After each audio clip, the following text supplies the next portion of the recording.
بہت زیادہ تاکید ہے. 3.5 برس کے تھے. 57 ہجری میں امام کی ولادت ہے, 61 ہجری میں واقع کربلا ہے. امام اول رجب کو ولادت ہے, تو 3.5 برس کے تھے روز عاشور.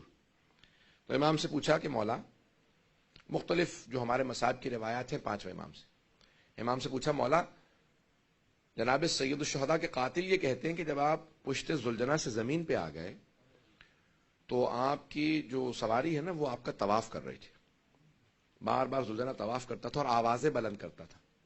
مولا واقعاً وہ ذوالجناح کچھ امام حسین سے کہہ رہا تھا یا وہ ایک حیوان اپنی آوازیں بلند کر رہا تھا؟ امام نے کہا کہ وہ بار بار ایک جملہ دہرا رہا تھا, اور کہتا تھا الظلیمۃ ظلیمہ, وائے ہو اس امت پہ جنہوں نے اپنے ہی نبی کے نواسے کو مار دیا. کہیے اپنے ہی نبی کے نواسے کو انہوں نے مار دیا. تو کہا مولا وہ اور بھی کچھ کہہ رہا تھا. تو امام رونے لگے, اور روتے روتے پھر امام نے ایک جملہ کہا وہ بار بار امام حسین کا طواف کر کے مخاطب ہو کے ایک جملہ کہتا تھا, اے میرے آقا ایک مرتبہ ہمت کر کے میری پشت پہ واپس آ جائے, ایک مرتبہ میری پشت پہ آ جائے, میں آپ کو اتنی دور لے جاؤں گا پھر کوئی تیر آپ کو نہیں لگے گا. بار بار یہی بات دہراتا تھا, مولا آپ کو کوئی تیر نہیں لگے گا, اگر ایک مرتبہ میری پشت پہ آ جائے میں آپ کو بہت دور لے جاؤں گا.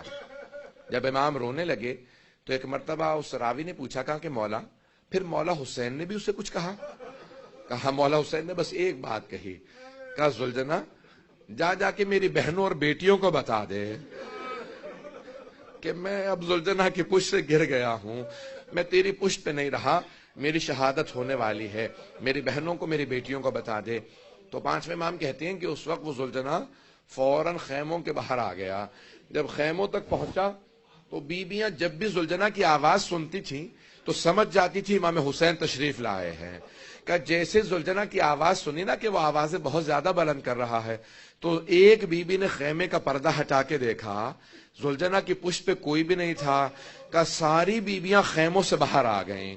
زیارت ناہیہ میں امام زمانہ کہتے ہیں, میرا سلام و میری ان پھپھیوں پہ جو چہروں پہ ماتم کر رہے تھے اور چہروں کو پیٹتی ہوئی خیموں سے باہر آ گئے. لاتمات الخدود, اپنے چہروں کو ماتم کر رہی تھی.